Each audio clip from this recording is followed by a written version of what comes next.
Salam, saudara kekasih Tuhan, biji mata Tuhan. Pada sore hari ini, saya ingin berbagi berkat firman Tuhan.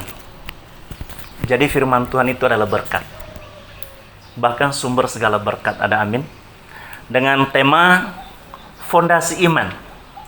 Fondasi iman. Jadi kalau saudara mau mendirikan sebuah bangunan, hal yang terpenting adalah fondasinya. Kalau fondasinya tidak kuat, berbahaya. Rumah itu bisa roboh. Atau temboknya pecah-pecah, retak-retak. Lantainya retak-retak, pecah-pecah. Atau malah roboh. Menimpa orang-orang yang ada di dalam. Mencelakai banyak orang. Demikian juga, kita ini Kristen. Kita ini pengikut Yesus.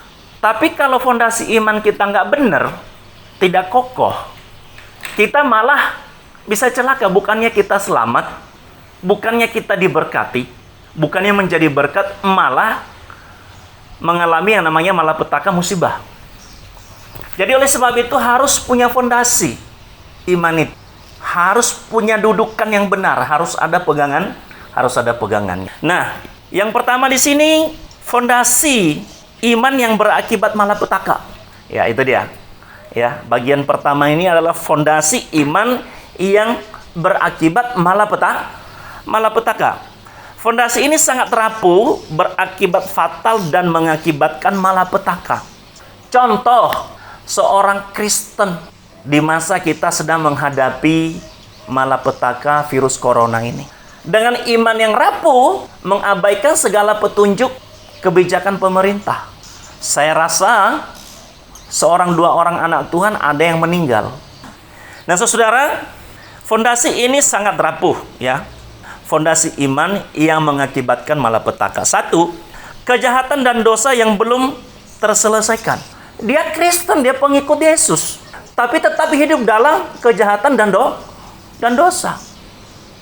Kuasa Tuhan tidak terjadi kepadanya meskipun dia mengklaim firman Tuhan 100%, meskipun hatinya tidak bimbang. Penyebab mujizat tidak terjadi karena hati bimbang. Tapi saya berkata, apabila seseorang tetap hidup dalam kejahatan dan dosa, biar juga tidak bimbang, ya, mujizat Tuhan tidak terjadi atasnya. Jadi bertobat dari kejahatan dan dosa. Yang kedua, hanya mengandalkan perasaan. Saya ini merasa, Roh Kudus, ya, beserta dengan saya. Saya pasti selamat, saya pasti dibentengi, dilindungi oleh Tuhan. Jadi itu dia. Yang ketiga, hanya mengandalkan logika, pengetahuan dan pengalaman. Ya, jadi yang diandalkan logika saja, pengetahuan dan pengalaman.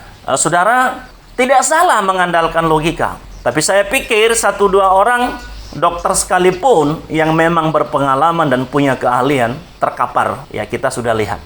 Tapi ini saya tidak mengatakan karena mereka hanya mengandalkan logika mereka. Saya hanya membandingkan keahlian saudara dan saya yang adalah orang awam dalam hal medis. Tidak ada apa-apanya dibandingkan mereka dokter-dokter itu.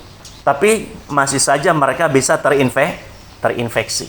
Ya, jadi logika itu berbicara tentang perhitungan matematisnya, pengetahuannya, keahliannya, pengalamannya. Yang keempat adalah jebakan Batman. Jebakan apa? Jebakan Batman. Yang saya maksud jebakan Batman di sini adalah jebakan iblis, saudaraku. Tapi Batman bukan iblis. Ini hanya istilah saja. Karena Batman itu hebat. Jadi iblis itu lebih hebat juga daripada Batman untuk bandingkannya pakai ilustrasi Batman.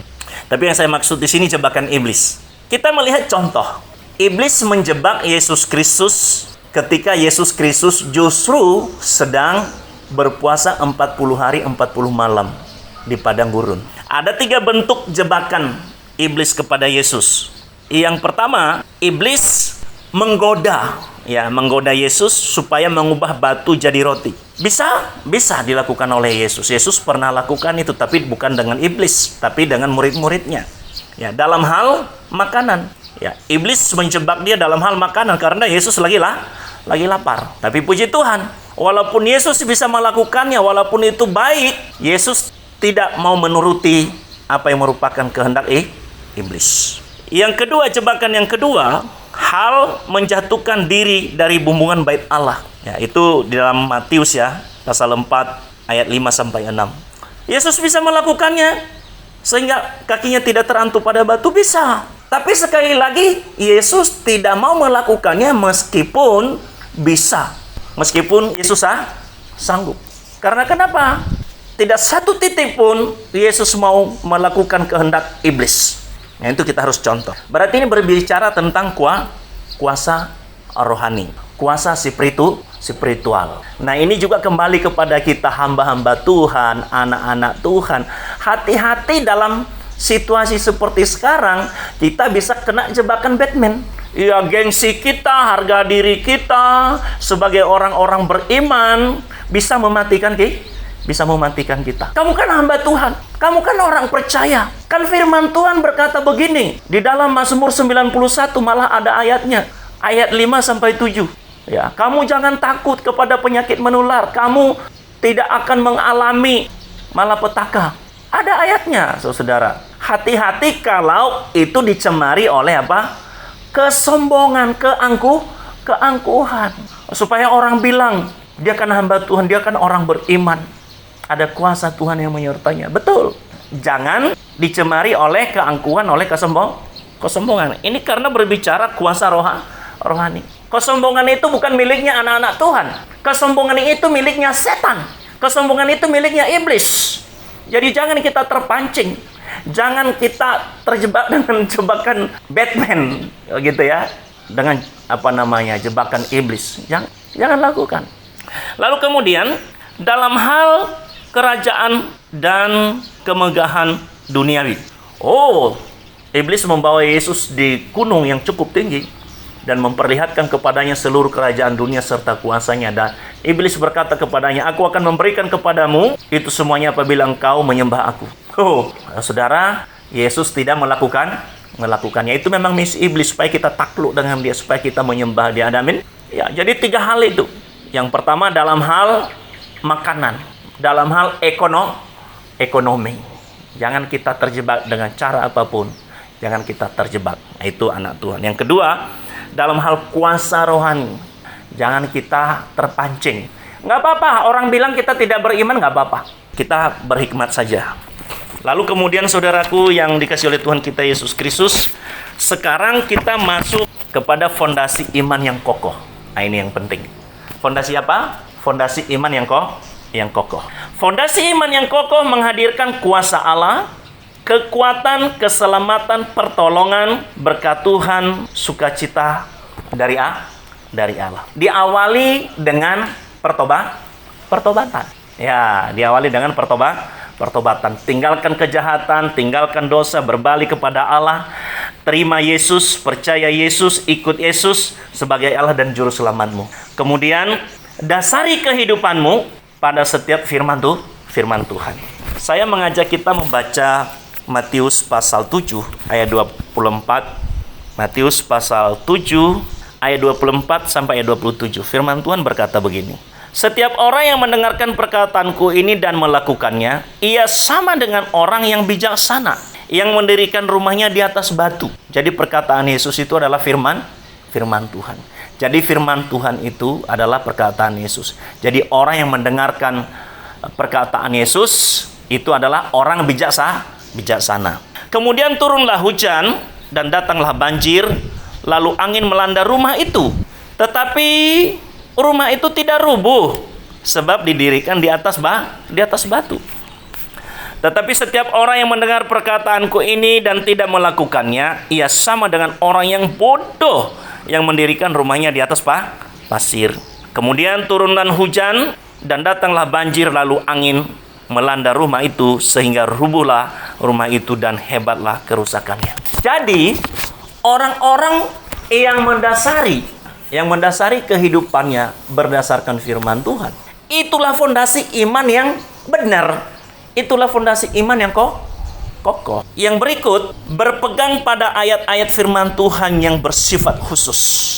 berpegang teguh pada ayat-ayat firman Tuhan yang bersifat khusus. Misalnya, kalau tadi sepertinya takut dengan corona gitu ya. Misalnya, kasus corona yang sedang merajalela, COVID-19.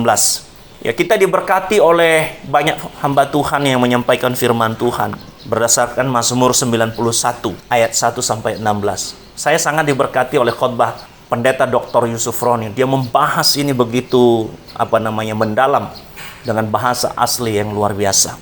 Saudara ya. Nah, saudara pegang baik itu ayat 1 sampai 16 atau salah satu daripada ayat itu, hafal. Pendeta Dr. Yusuf Roni berkata apa? Tuhan senang apabila anak-anaknya mengingatkan dia tentang janjinya. Apabila anak-anaknya menuntut janjinya. Pegang. Misalnya ayat 6 itu, kita tidak usah takut kepada penyakit menular. Kemudian di dalam ayat 7 itu, bahwa walau 1.000 orang rebah di sisi kita dan 10.000 di sisi kanan, itu tidak menimpamu. Jadi ada pegangan firman Tuhan sebagai fondasi yang paling kuat. Yang berikut, saudara tidak menjadi orang yang gegabah, tidak ceroboh, saudaraku. Lalu juga tidak mengabaikan perasaan. Jadi dua-duanya kita gunakan. Perasaan kita gunakan, rasa-rasanya kita udah kelelahan, bukan logikanya saya mengatakan saya kelelahan, rasanya saya kelelahan, rasanya saudara kelelahan, berhenti istirahat. Rasanya saudara tidak sanggup, jangan paksakan diri. Gunakan perasaan. Tidak mengabaikan otak. Ya, jadi otak kita ini adalah apa? Karunia Tuhan. Di otak kita ini juga Tuhan meletakkan iman. Jangan mengabaikan, jangan disia-siakan. Gunakan otak kita. Artinya logika, hikmat, dan pengetahuan. Misalnya, kita harus tahu bahwa virus corona itu sebenarnya, kata para ahli, virus corona itu lemah. Ya, dia tidak bisa kena panas. Bukan karena dia takut hitam. Tapi kalau dia kena panas, saudaraku, virus corona itu mati. Dia tidak bisa hidup di alam bebas. Tidak bisa hidup di alam bebas. Dia harus hidup di tempat yang lembab. Tempat lembab itu lubang hidung misalnya. Kemudian dia bisa masuk ke paru-paru dan membuat paru-paru kita terinfeksi. Lalu kemudian bengkak paru-paru kita. Itulah yang mematikan. Katanya seperti itu. Kita harus punya pengetahuan seperti itu. Dia rawan terhadap deterjen, terhadap sabun. Maka oleh sebab itu, saudaraku, dikatakan berjemur. Dikatakan apa? Cuci tangan. Dikatakan pakai masker. Dikatakan lockdown di rumah saja. Supaya tidak tertular dengan orang. Karena kenapa? Kalau sampai jarak 1,5 meter, ada orang yang terinfeksi, dia bersin, saudara kena. Atau ketika saudara dipegang oleh orang yang terinfeksi seperti itu, baik secara langsung maupun benda-benda saudara bisa terinfeksi. Maka oleh sebab itu, ada instruksi dari pemerintah lockdown gitu. Ya, itu sebabnya. Jadi itu kita gunakan ya iman kita, perasaan kita, otak kita, logika kita, pengetahuan kita. Pada akhirnya saya mau simpulkan firman Tuhan ini, iman yang benar dan kokoh itu adalah iman yang didasari oleh kebenaran firman Tuhan. Iman yang benar dan kokoh itu adalah iman yang berpegang teguh pada bagian-bagian firman Tuhan. Bagian-bagian firman Tuhan, sehingga kita memang harus hafal, harus ingat. Lalu kemudian, iman juga tidak mengabaikan yang namanya rasa maupun logika. Iman itu tidak mengabaikan rasa maupun logika. Tetapi juga tanpa mengabaikan iman yang benar dan kokoh itu tidak didasari pada rasa dan logika. Tetapi juga tidak mengabaikan rasa dan logika. Amin. Tuhan Yesus memberkati.